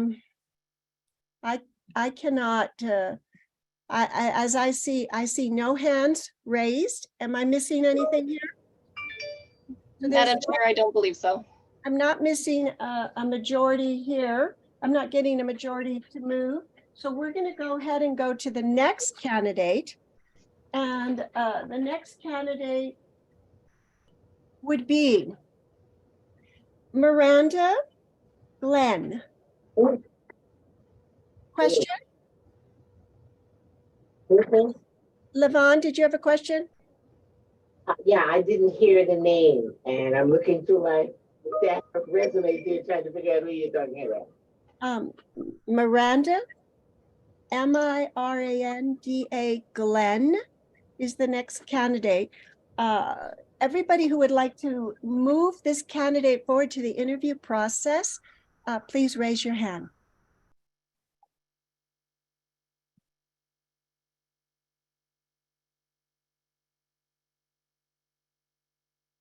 All right.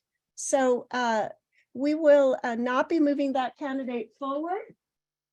The next candidate that I have is Andy Jin, J-I-N, and I apologize if I didn't say that correctly. Is anybody who would like to move that candidate forward? Could you please raise your hand? Okay, no, that candidate, I will give you a little more time in case you're having any trouble. Sometimes it takes a moment to get these hands and the mute buttons going. Okay, no, that candidate will not be moving forward. Next candidate. Troy Johns.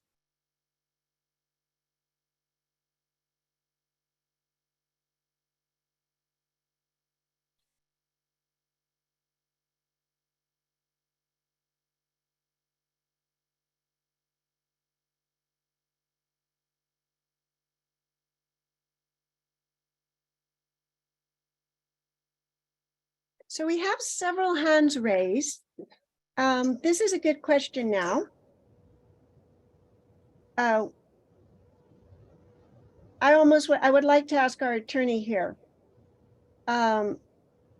Because there seems to be kind of split on whether to move this one forward. And I would like some advice on how many hands we would need to move it forward. What is our current number of people voting? What I see right now up is 3 people very interested. And of course, this is part of the reason we do the interview process. That way we can get more information from this person that might help in the final decision. Sir. Well, I'll just raise my hand for that and that'll. Madam Chair, this is Tiffany Davis for the record. I did want to, I can make that clear. There is 5 voting members present at this meeting. So 3 would be the majority. Okay, thank you. That's what I needed. So Troy Johns will move forward. And then our next one is Ms. Samuela L. Pry. And let's everybody put your hands down, please. Okay, now everyone in favor, you may raise your hand again.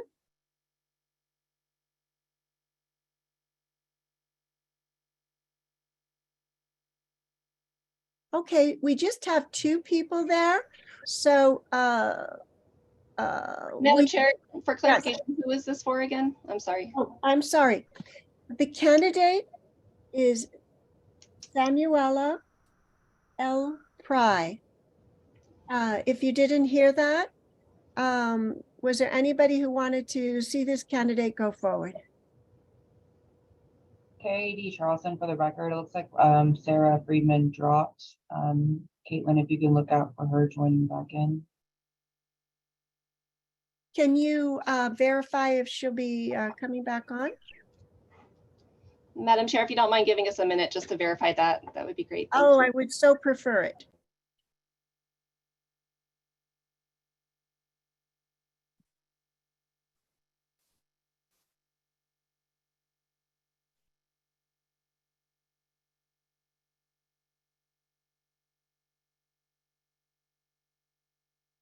And actually, Madam Chair, if I can use this opportunity to address the board on something as to this particular agenda item. Excellent. Yes, thank you so much. We appreciate all the direction in these very, very important matters. No, thank you, Dr. Jameson. I'm sorry, do you go by Dr. Jameson or Madam Chair or Dr. Chair Jameson? Oh, at the AMA, they do Dr. Chair, but you can just call me whatever you would like. Thank you, Chair.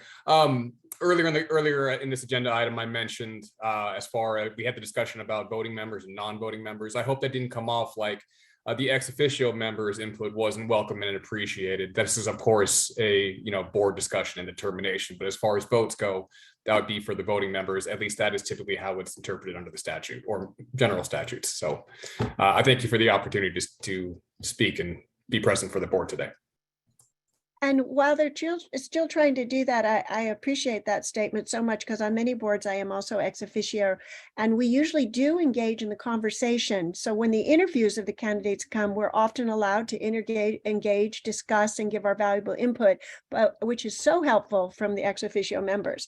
But yeah, when the vote comes, they're not. So their input is very valuable. And that is appropriate, correct? Mike Demmer for the record, and I don't know, I'm not aware of any preclusion against it. It basically almost I'm not aware of a preclusion against it. Like an attorney, thank you. And were we able to find out about Sarah? Yes, Madam Chair, her Zoom dropped and is doing updates currently. So she's currently trying to call in. So It looks like she's on down below her. And Stacey. I just logged in from my phone, so I can rejoin the meeting. This is so excellent. Thank you for going through that extra effort. I really appreciate it. We were just finishing or in the process of doing the vote on, and if we can retake that because we're not sure if you heard it, on candidate Ms. Samuela L. Pry. So is there anyone that anyone who'd like to move that candidate forward to the interview process if you raise your hand?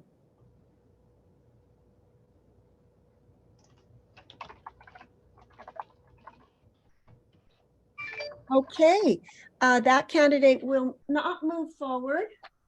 And that is coming up with the next candidate, which is ours. Dr. Jameson, can we pause just a moment? Ms. Yates has her hand up. Oh, yes, I apologize. Did not see it. Please. It's okay. I know you're trying to juggle a lot today. So thank you, Madam Chair. Back to what our Deputy Attorney General mentioned. I hope there's more opportunity and more discussion on sort of after we move off like the ones that we know don't fit the requirements about what the board would be looking for the exchange. It's such an important role and just sort of, maybe you guys have had some of these discussions. And again, I apologize during session. I was overwhelmed and was not able to attend these meetings. So, but I just want to make sure we have an opportunity because from Medicaid's perspective and also as a board member, this role is super important to us and to our work. And so I just want to say, like, I'm wondering when we start to have some of these discussions about why we are moving some members or some people forward or what we're really looking for. Maybe that's the next meeting. Thank you so much. I think you hit it on the nail with the comment about, especially with these first few candidates, that they're not clearly aligned with the description. And so they were pretty straightforward.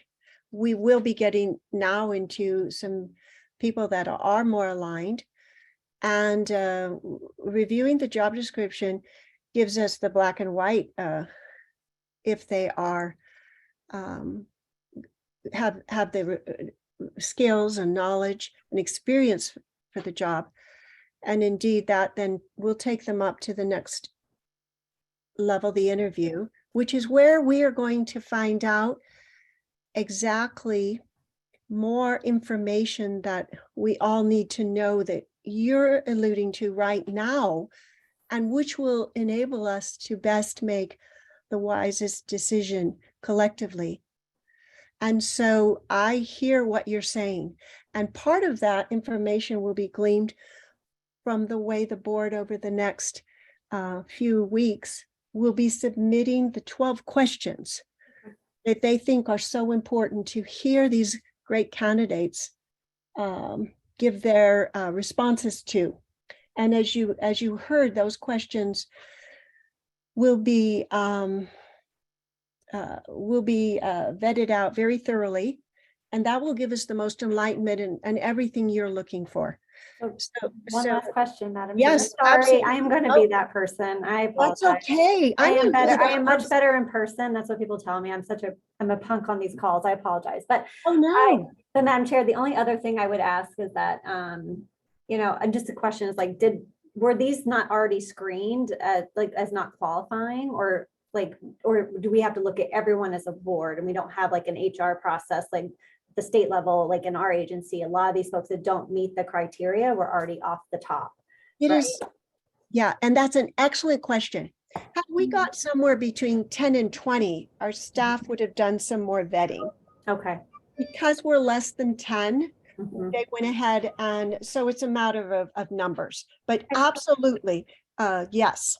And Madam Chair, Tiffany Davis for the record. Stacy, I would like to speak to that at point two, that it has been advised by our DAGs, like previously in the same round, that if there's only a certain number, a small number, that it's, again, best practice that the board just go ahead and do the narrowing down. So to your point, it's true. If there was way more applications, there would have been the HR process of narrowing down on the other side before we got to this point.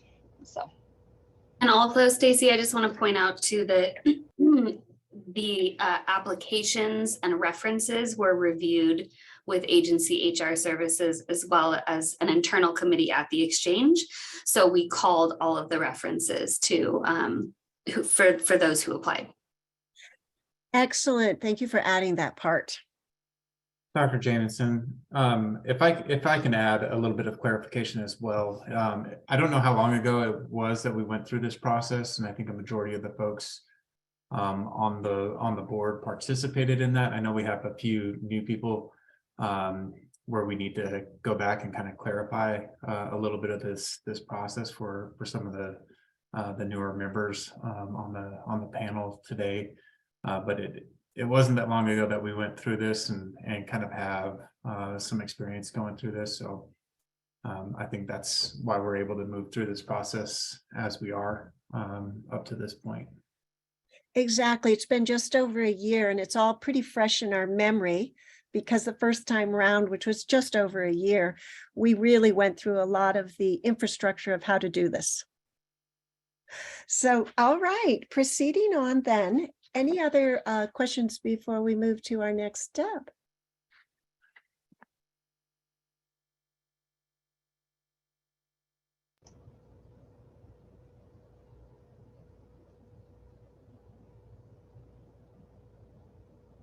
Katie, for the record, now we lost Dr. Jamison.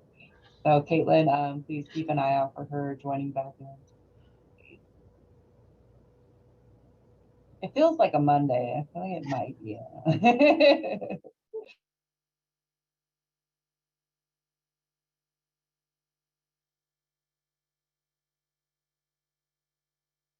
Did we lose Dr. Jamison?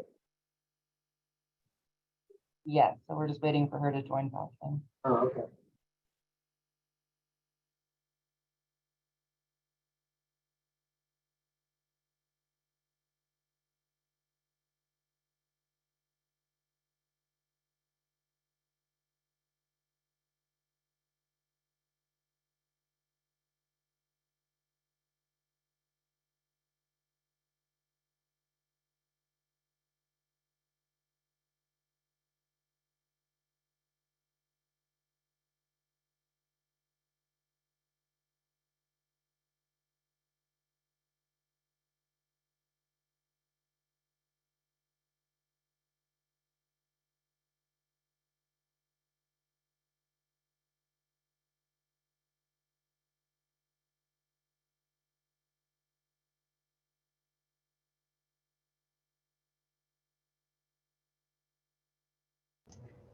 Tiffany Davis for the record, just an update. She is getting back on here in just a minute.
I am so sorry about that.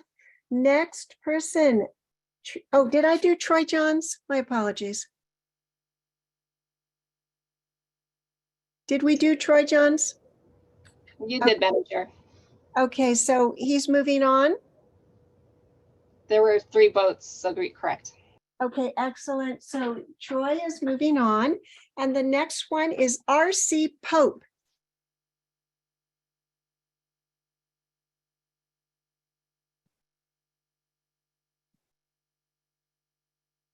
We have 3 votes on R.C. Pope. So far, making sure, sorry about that interruption. We have 4 votes. We have a majority. And so we now have, so far, in summary, so far, Troy and R.C. Pope. Is that correct?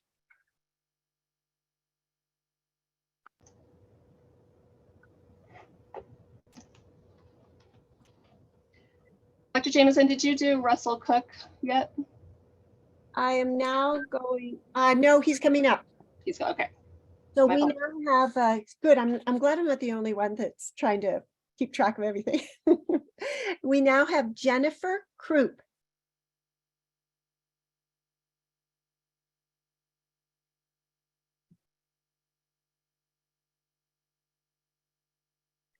Okay, so what I see now is 1, 2, 3, 4 hands up.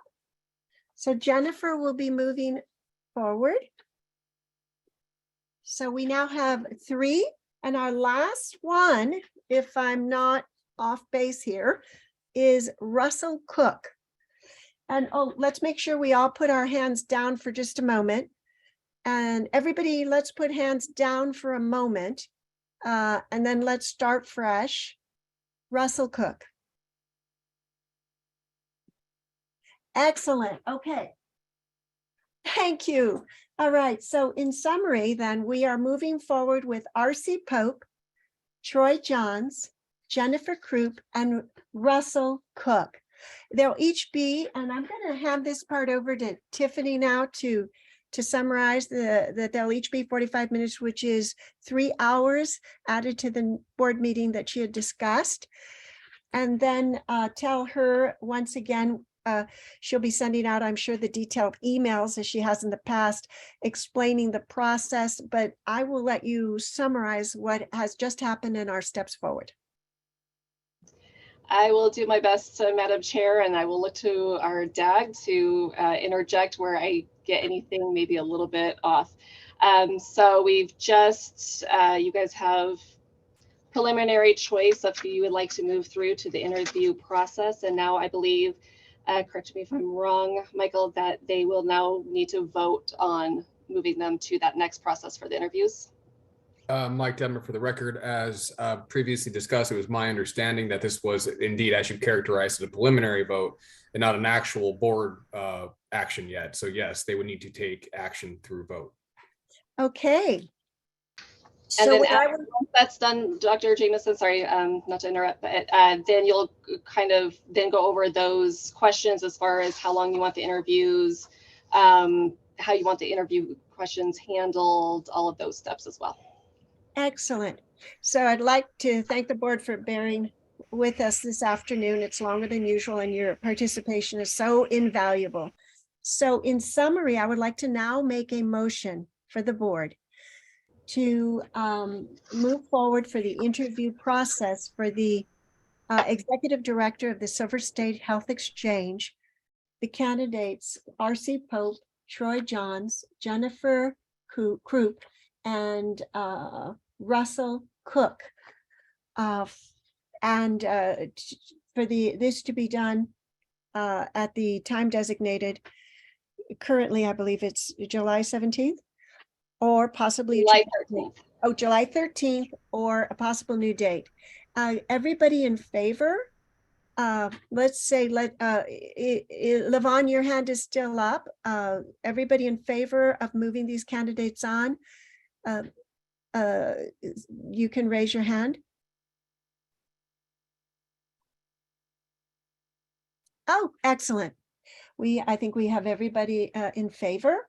So that Oh, wait, we forgot to take a motion. I apologize. I would like to entertain the motion. Let's do this by book. Do I hear a motion? Valerie Clark, so moved. Second, Jonathan Johnson, second. and after all, we have a lawyer here.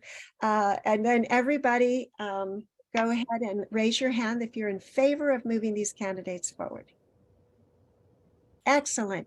The motion has passed, and I thank the candidates for their great interest and desire to serve our state and the people of Nevada for applying, and all the other candidates as well for applying. Thank you all so much.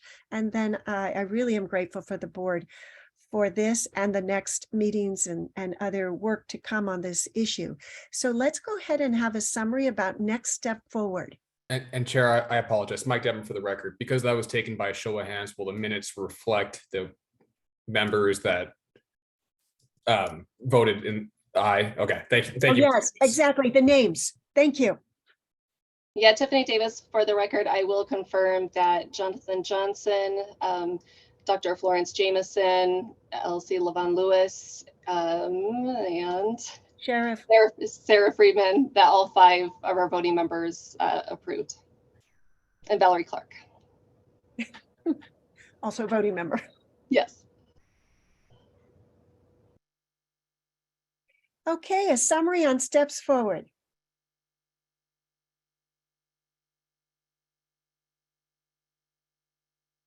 Tiffany, you'll be sending out an email with directions about the questions.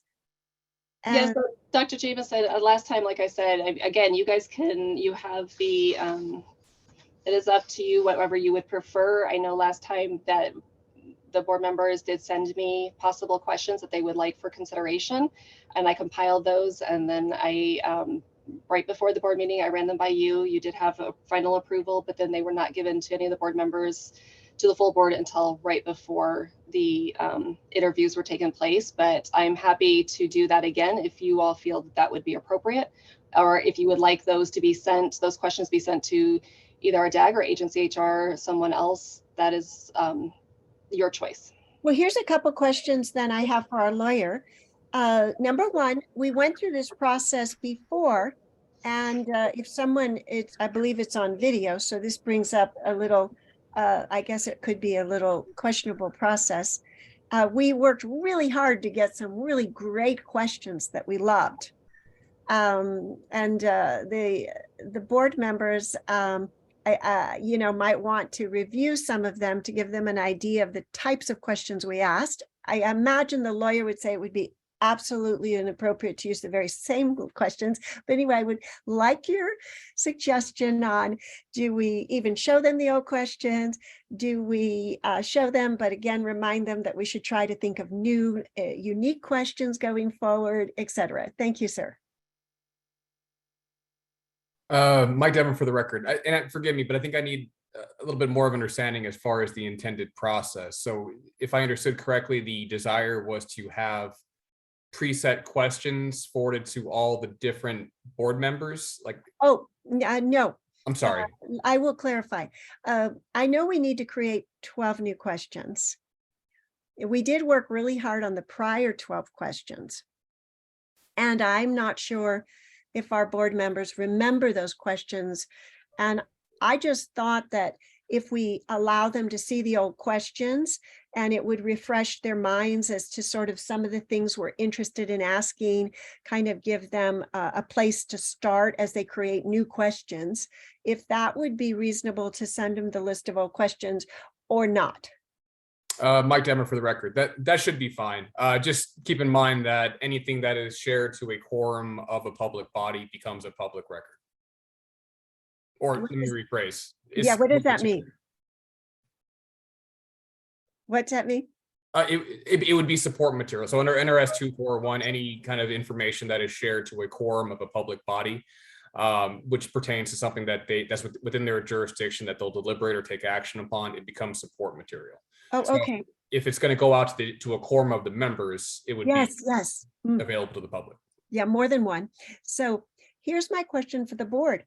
Would you like for your general information to receive a copy of the old questions going forward as you create new questions to submit, or No, and could we also have the ex officio members submit questions? That one's for you, our lawyer. Okay. Thank you, Madam Chair. And I'm sorry, could you rephrase? So the question was, can they submit new questions? The answer would be yes. Oh, yes. And so I apologize. Let me ask the board, would you like to see the old questions first? Madam Chair, I would. I mean, it'd be nice to have a starting point, and then if we think there are other questions that, this is Stacy for the record, sorry. I think it would be helpful, and then it gives us a starting point to provide any additional questions that we think would be useful. Madam Chair, Jonathan Johnson. I already have a copy of the questions from last time around since it wasn't that long ago. But if you need to recirculate it, I'm happy to receive it again. Dr. Jameson. This is the question that I have from Michael. And I apologize on your last name, sir. Detmer? Yes, ma'am. Is we talked about how ex officio members are involved in the discussion. And they're on here on the board because they're, as ex officio members, their input is considered very valuable for our discussions. And so I feel this is a time where their input would be very valuable. And if would that be appropriate for them to offer suggested questions? Because the end, the board does approve those questions, the voting might.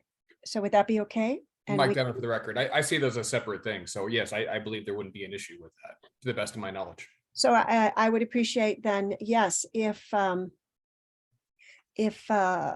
like Stacy or Scott Kipper would like to submit any questions, any of the others ex officio members that we would appreciate your input. Thank you. Okay, and then would you like us to decide now, Tiffany, that whether it's 30, 45 minutes each so that you can schedule or if they'd like an hour each and you can schedule the next board meeting accordingly? Madam Chair, Tiffany Davis for the record, that would be helpful for the board to kind of make those decisions now. And then I'm happy I'll be sending out, like you said, a summary to the board as far as what will be transpiring. So every board members, would you like to leave it at 45 minutes as we did before, or would you like to extend it to an hour? Did you feel it was inadequate, or do you think that 30 minutes would be more? This time we will have 4 interviews. If you keep it at 45 minutes, of course, that would be 3 hours. This is Devon Lewis. I think 45 minutes is an adequate amount of time to interview them, but I don't think shortening it would necessarily be in our best interest. Yes, and remember, we will be asking 12 questions. Right. I thought the last time was fine. Valerie Clark for the record. I thought 45 minutes worked last time. Okay, so unless anybody else would want to do otherwise, it sounds like 45 minutes is a pretty perfect time. Tiffany, did you want to clarify anything else before we come to bring this meeting to an end, conclusion? So I just wanted to, Madam Chair, thank you so much for that opportunity. So it's agreed upon the 45 minutes in length. Is it also agreed upon that all board members, voting and non-voting members, will go ahead and submit their questions to myself, and then I can compile those? Is that okay? Excellent.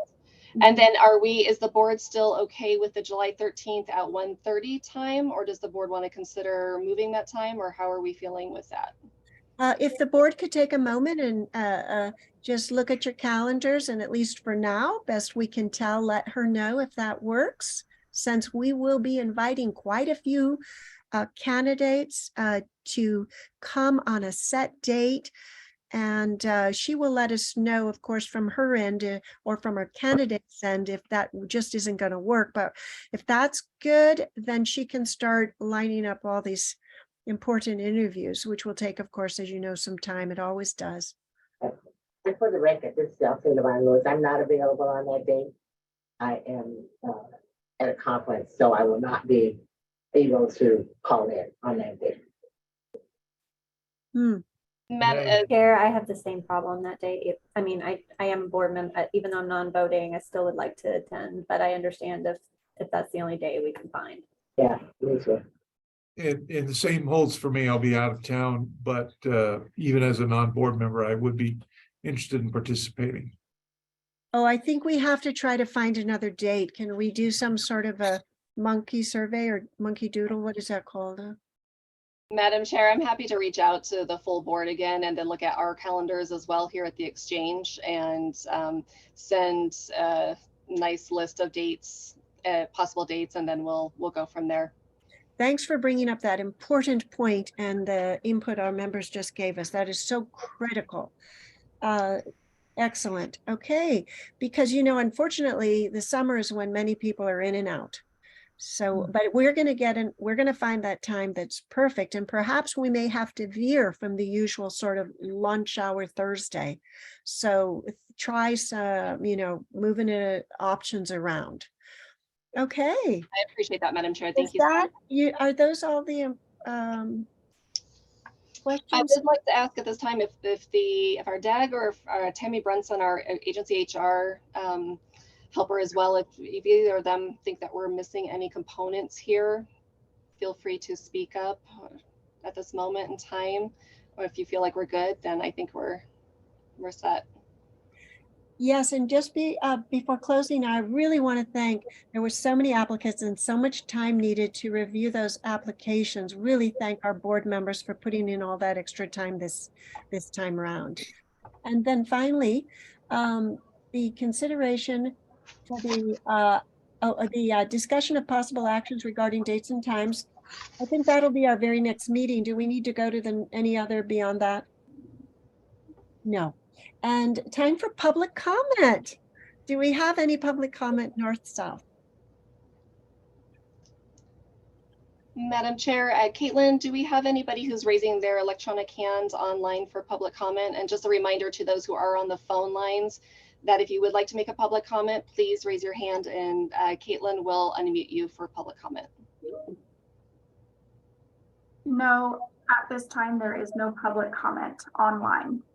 Thank you for that confirmation, Caitlin. And then in our conference room in our Carson City office, Alex, is there any public comment? There is no public comment in the conference room. Thank you for that confirmation. Madam Chair, no public comment at this moment. Excellent. And this probably goes without saying, I'm sure that you will be reaching out to the candidates that have not moved forward and thanking them so graciously for offering their services. Okay, I'll take a motion to adjourn. Valerie Clark, so moved. Second? Jonathan Johnson, second. Everybody in favor? Aye. Aye. And enjoy the most amazing June I've ever experienced in 38 years in Vegas. And I don't know how it's been in Reno, but I hope you had equally beautiful weather. This has been like springtime in Vegas. It is gorgeous. So enjoy. And I look forward to seeing you on our next meeting. And thank you again for your amazing participation, input, all your knowledge and wisdom. Bless you all. Have a wonderful afternoon. Thank you. Thank you. Thank you.